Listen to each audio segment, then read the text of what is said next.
وسلم صلی اللہ علی محمد صلی اللہ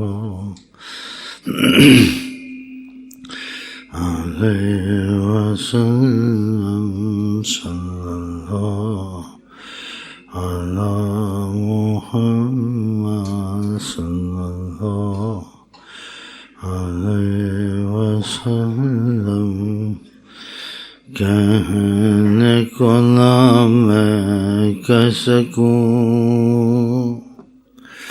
کہنے کو میں نہ کہہ سکوں، اللہ جانے میری چھپی آواز کو،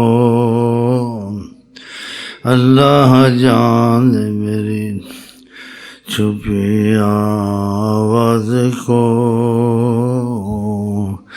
کہنے کو میں نہ کہہ سکوں، کہنے کو میں نہ کہہ سکوں، اللہ جانے میری چھپی آواز کو، گرتا ہوں پھر اٹھتا ہوں، گرتا ہوں پھر اٹھتا ہوں، اوقات یہی ہے، لیکن اس در سے نہیں ہٹتا ہوں، اس در سے نہیں ہٹتا ہوں، اس لیے الحمدللہ کچھ نہ کچھ میں پاتا ہوں، کچھ نہ کچھ میں پاتا ہوں، تم بھی کوشش کرو میری طرح غلام مصطفیٰ بننے کی، تم بھی کچھ نہ کچھ کوشش کرو، یہ ظاہری رسمیں سب چھوڑو، یہ چاند ستارے یہ قالینیں وغیرہ یہ انتظام ہے، جب تک اندر تقوی اور خدا کا خوف نہ پیدا ہو، یہ چیزیں ظاہری کچھ نہ کریں گی۔ صحابہ کے پاس تو کھانے کو نہیں تھا، بدن ڈھکنے کو کپڑا نہیں تھا، تو لیلۃ القدر ان کے پاس تھی، خدا ان کے پاس تھا، آقا ان کے پاس تھے، سب کچھ ان کے لیے مسخر تھی، قرآن ان کے لیے اترتا تھا، رضی اللہ عنہم ورضوا عنہ، خدا ان سے راضی، خدا سے راضی، خدا ان سے خوش ہے، یہ خدا سے خوش ہیں، یہ ظاہری چیزیں تو بعد میں شروع ہوئی ہیں، اس لیے ظاہری چیزوں کو بھاگ بھاگ کے آتے ہیں، ہاں یہ لگا ہوا ہے، ہاں یہ لگا ہوا ہے، نیلی بجلی ہے، پیلی بجلی ہے، یہ سب فائدہ نہیں ہے، جب تک اندر سچی محبت کی بجلی نہ جلے سب فائدہ بیکار، یہ سب بیکار، اندر نفاق نہ ہو، خدا رسول سے سچی محبت، یہ چیزیں ہیں بھی تو کوئی حرج نہیں، بھی تو فرق نہیں پڑتا کہ دل سچا ہے خدا سے نہیں سے، دل سچا نہیں، وقتی طور سے رسم ادا کرنا، پھر وہی کہ وہی حالات، وہی کہ وہی کام کرنے، فرق نہ پڑنا، بتاؤ رمضان جانا پھر وہی کام شروع کر دینا، رمضان میں خدا کو ماننا تھا، محبت تھی، طاعت تھی، رمضان ختم ہو گیا سب کچھ، یہ تو نہیں ختم ہونا چاہیے، تو تھوڑا نیت خوانی کرتے ہیں اور خدا سے ہی دعا مانگتے ہیں، جیسے وہ اچھا شعر آئے آئے کاش تیرے دل میں پیار جاگے، ان چیزوں سے کیا ہوتا ہے، ان چیزوں میں خاص بات ہوتی تو اس کا بڑا اہتمام کرتے صحابہ آقا جی، کھانے پینے کی خاص بات ہوتی، کہتے خوب ایسے بناؤ، روزے میں ایسے کھاؤ، اس کا خاص اہتمام بس اس سے بچنے کو بتایا. ہم لوگ پھنسے ہوئے ہیں کھانے پینے میں چیزیں. وہ تو روزے رکھتے تھے، آقا پہاڑ کو سونا کر سکتے تھے، لیکن چاہتے تھے ایسے حالت میں رہو تو اچھا ہے. اصحاب صفا بے ہوش ہو کے گرتے تھے. آ کے نہیں کہتے تھے صبر کرو اللہ اجر دے گا، اور کمزور باتیں کرنی، مثلا انسان پہ وقت آ جاتا ہے گزار لو، اور یہ ایسا نہیں کہتے. آ کے ان کو کہتے کہ تم کو پتہ ہو کہ تمہارے ہاں اللہ کے ہاں کتنی رحمت اور کتنے کرم ہیں، تم تمنا کرتے یہ بہوشیاں، یہ گرنے، یہ مصیبتیں اور زیادہ ہوں. ایسے ان کو مضبوط کرتے تھے. آقا عاجز نہیں تھے، کچھ کر نہیں سکتے، سب کچھ کر سکتے تھے. اس وقت سے اچھا ان کو جنت کے میوے کھلا سکتے تھے، پہاڑوں کے ان کے لیے سونا بنا سکتے تھے. صحیح حدیثوں میں کہ اگر میں چاہوں تو یہ کر دوں وہ کر دوں. خدا کی قسم سب کچھ کر دیں. اگر ان سے جڑنا ہے تو تھوڑا صبر کی ضرورت ہے. ہاں، ان چیزوں میں زیادہ نہ لگو. یہ آسانی سے ہو جائے تو ٹھیک ہے، جل گئی ہیں تو کوئی بری بات نہیں ہے. نہیں بھی جلی ہیں، خدا دل میں محبت کی بجلی، اخلاص کی بجلی، تقوی کی بجلی جلائے. ہاں، ساری باتیں اس میں ہیں، اس میں نہیں ہے کہ سارا وقت کھانے میں لگا دیا، ان چیزوں میں لگا دیا. عبادت اور معافی میں اپنی تزکیہ باطن کے لیے وقت نکالا ہی نہیں. ہاں، وظیفوں میں نہ گئے، نمازیں جماعت سے نہیں، اور بہت سے ہم لوگوں میں نقص ہیں. ہاں جی، اس میں تو خیال نہیں کیا ادھر ایک دم فٹافٹ یہ لگاؤ وہ لگاؤ، یہ لگاؤ وہ لگاؤ. کیا فائدہ ہے سارے سے؟ کوئی فائدہ. بھی شور شر پڑا ہوا، باہر بیٹھے ہوئے گپے مار رہے ہیں. کھانے خوب پکا کے رکھے ہوئے ہیں. آئے آئے آئے آئے.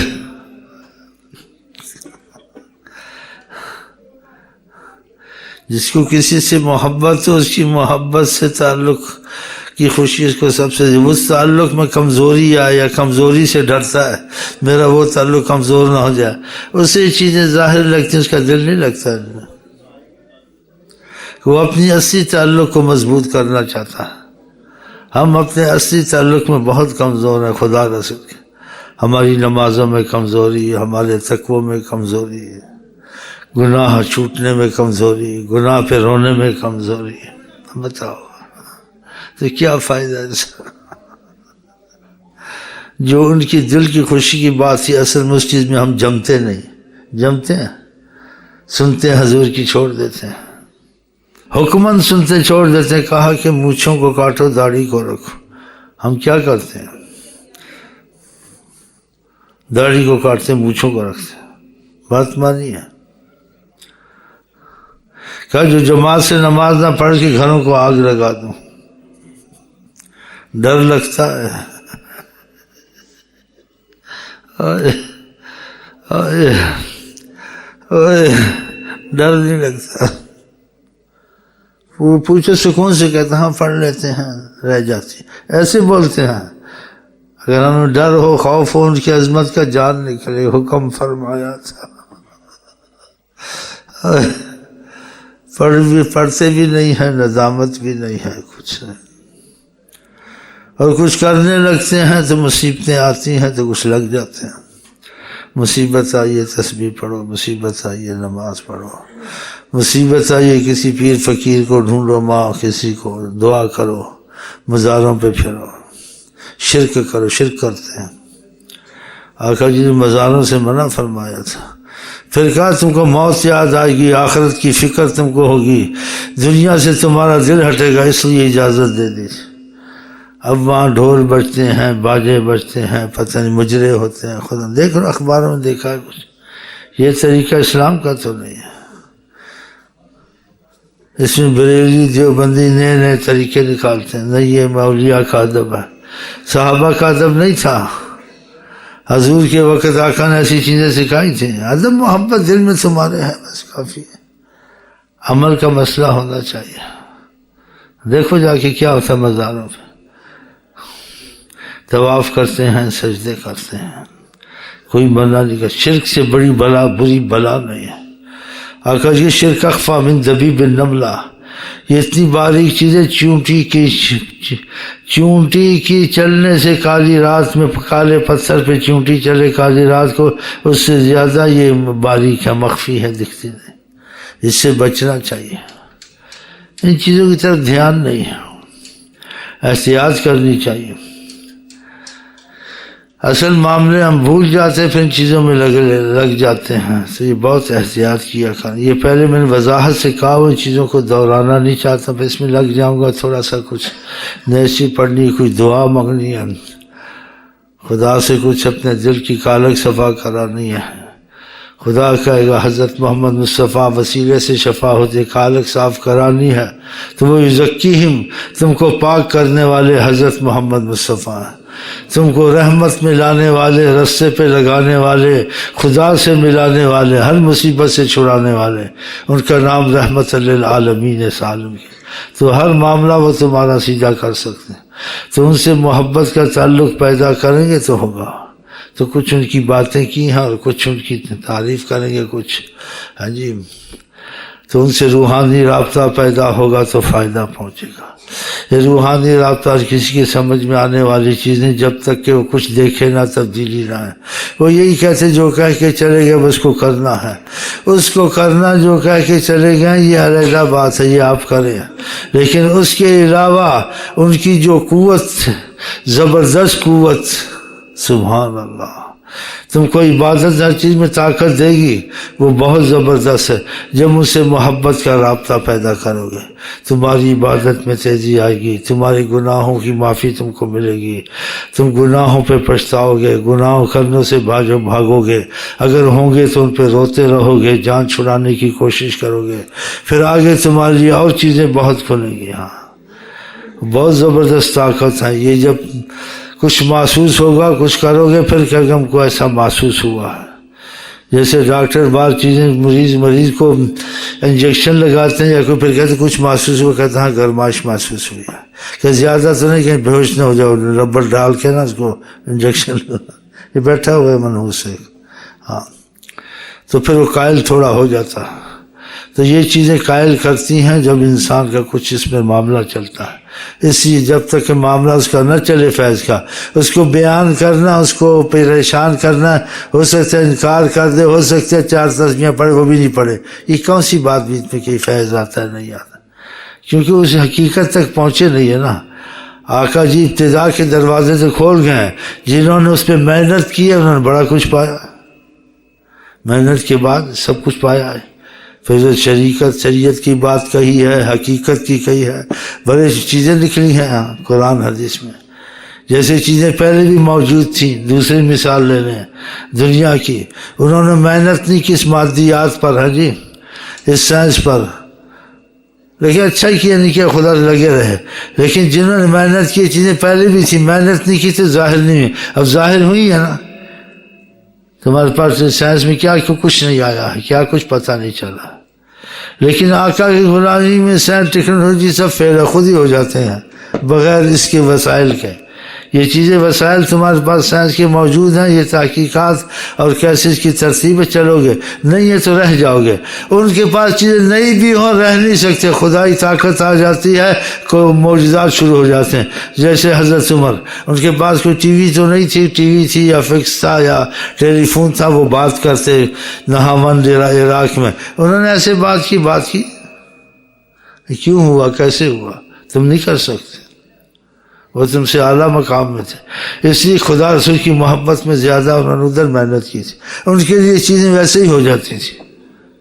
دیکھا وہی ہے نا, اور بھی بہت سے ایسی باتیں ہوئی ہیں اور ہوتی ہیں. ہاں جی, اب ان چیزوں میں کیا ہے, تو رب الباب کیا بات کا میں بتاؤں کہ اصل میں ہم نے ایمان کو مضبوط کرنا ہے. زندگی ایک دفعہ ملتی دوبارہ نہیں ملتی. اگر ایمان ہمارے ہاتھ سے گیا سمجھو دنیا سے تمہاری جائے گی. وہ تو کسی کے پاس نہ اچھے نہ برے، وہ تو جان ہی مرنا ہی ہے. لیکن ایمان گیا نا تو موت کے بعد تمہارے لیے عذاب کے دروازے کھل جائیں گے، ہاں مصیبت کے دروازے کھل جائیں گے. اور آقا جی ناسنیام، لوگ غفلت میں ہیں، سوئے پڑے ہیں. اذا ماتوا انتبہوا، جب وہ مرتے ہیں ان کو پھر پتہ چلتا ہے، ہوش آتی ہے کہ ہم نے کیا کر بیٹھے. تو مقصد فرمایا میں جیسے چلاتا ہوں ویسے چلو، اور میرے میں بہت کچھ ثبوت دیکھتے دنیا آخرت کے، جو کسی میں تم کو ایسی باتیں نہیں ملے گی. تو اپنی باتیں منوانے کے لیے آقا جی سے معجزات صادر ہوتے، تو وہ چیزیں صادر نہ ماننے والا بھی مانتا تھا. اسی قصہ مختصر، ہم نے دنیا چھوڑنی اس پہ چلنا نہیں. جب ہم عہد کر چکے ہیں، کلمہ پڑھ چکے حضرت محمد مصطفیٰ کا، ہم کو نبی کریم کی تعلق اور محبت کے قریب زیادہ ہونا چاہیے، تاکہ ہم میں ایمان والی قوت پیدا ہو اور ہمیں کچھ فیض محمدی چلے، ہم کچھ عالم غیب کے مشاہدات کریں تاکہ ایمان قوی ہو. ایمان قوی بعض و انسان کا باتوں سے ہوتا ہے، کسی کو دیکھ کے کمزور رہتا ہے، لیکن جب خود مشاہدے کرتا ہے دیکھتا ہے ایمان مضبوط ہو جاتا ہے. آقا جی صحابی کو پوچھا کیف اصبحت، تم نے کیسے صبح کی؟ کہا ایمان والے جیسے کرتے ہیں. ایمان کی حالت؟ کہا کیسے ایمان کی حالت؟ وضاحت کرو. کہا صبح ہوتی شام کی انتظار نہیں تھی، دنیا کو مثلاً کچھ نہیں دیکھتا، یہ ختم ہی ختم ہے، اس میں کچھ نہیں رکھا ہے، اس کی تو میرے بات ختم ہو گئی ہے، کی قیمتیں کچھ نظر نہیں آتی، کچھ بھی نہیں ہے. اور دوسرا کرامن کاتبین کچھ لکھتے ہیں تو ان کے قلم کی آواز سنتا ہوں، عرش کو خدا کے دیکھتا ہوں، جنت والوں کو دیکھتا ہوں خوشحالی میں ہے، جہنمیوں کو دیکھتا ہوں اعمال کی سزا بھگت رہے ہیں اور پریشان حال ہیں. دیکھا یہ چیزیں سامنے آ جاتی ہیں، پھر یقین بنتا ہے کہ سنا تھا دیکھا بھی، ہم نے جانا بھی آگے، ہمارا کیا بنے گا. اس لیے کہا موت کو بہت یاد کرو سرکار نے، کہ تم کو ادھر کی فکر زیادہ ہونی چاہیے، اس سے زیادہ موت کو یاد کرو. اور دنیا سے بچو کہا، بلکہ امیروں کی ملاقاتوں سے بچو فرمایا ہے، یہ تمہاری آخرت خراب کرے گی، یہ جادو سے زیادہ نقصان پہنچاتی ہے. اسر من ہاروت و ماروت، جو اس کے پیچھے لگا وہ کتا بن گیا، یہ جیفا ہے، مردار جانور ہے، لیکن اس سے چھٹکارا بہت مشکل ہے. اس سے چھٹکارا ہوتا ہے اللہ تعالیٰ کی رحمت سے. اللہ کی رحمت کے کام کرو، ہاں تو کرو گے ٹھیک ہے دنیا، لیکن نہیں چھوڑ سکو گے. جب یہ دل سے نکل جائے تو پھر تمہارے پاس دنیا کی بادشاہ بھی بن جاؤ، تم کو کوئی نقصان نہیں ہے. کشتی پانی پر چلتی رہے تو ٹھیک ہے، کشتی میں پانی آ جائے کشتی بھی گیا، وہ کشتی والا بھی گیا. دنیا کے اوپر چلتے رہو، آخرت کے فائدے اٹھاؤ، اور یہ دل میں نہ گھسے تو پھر یہ دنیا تم کو لاکھوں کروڑوں مل جائے کوئی بات نہیں، عبادت بنے گی. اسی کا مال اچھا صالح آدمی کے لیے، جو صالح نہیں اس کے پاس مال آئے گا وہ کیا کام کرے گا تم کو پتہ ہی ہے. ظلم کے کام کرے گا، خود بھی مصیبت کے کام کرے گا، لوگوں کو گناہوں میں لگائے گا، ہاں جی غلط فلمیں چلائے گا، شراب پیے گا. یہ عام ہوتا نہیں ہوتا. اسی آقا جی نے دعا کی تھی کہ فرمایا تھا اس کے لیے خیر ہی خیر ہے جس کا رزق تھوڑا ہو. رزق زیادہ آدمی کو تکبر آتا ہے، غرور آتا ہے، بہت سے غلط کاموں میں لگ جاتا ہے، بہت سے اچھے کام چھوٹ جاتے ہیں. صالح آدمی ہے اس کے لیے یہ چیز اچھی ہے. تو اللہ دنیا بھی دے ہم کو، صالح بھی کرے. یہ دعا تو آپ کو اچھی لگے گی. ہاں تو اللہ کرے ہم صالح بھی ہو جائیں، دنیا بھی ملے. سمجھ گیا؟ اگر آپ صالح بن جاتے دنیا آپ کے ہاتھ سے نہیں جاتی، دنیا خود آپ کے قدموں میں گرے گی. جو اللہ کا ہو جاتا ہے ہر چیز اس کی ہو جاتی ہے. بہرحال ہم یہ جو لب لباب یہی ہے کہ ہم کو ہر وقت ایمان کو مضبوط کرنا چاہیے. ایمان کی مضبوطی خدا رسول کی محبت سے ہوتی ہے. اسی آقا جی نے 3 دفعہ کہا الا لا ایمان لہ، 3 دفعہ کہا. اس میں ایمان نہیں ہے جس میں محبت نہیں ہے، اور جس میں محبت ہوتی ہے بات کو بڑی دل سے مانتا ہے اور گھڑی گھڑی کوشش کرتا ہے اور بھی مجھے کہا جائے میں اور بھی کروں. تو خدا تعالی ہم کو آپ کو محبت نصیب کرے تاکہ یہ سوچیں ہی ختم ہو جائے. محبت والا بغیر بریک کے چلتا ہے، اور انشاءاللہ ہم تم بغیر بریک کے چلیں گے. چلو سنا بھائی.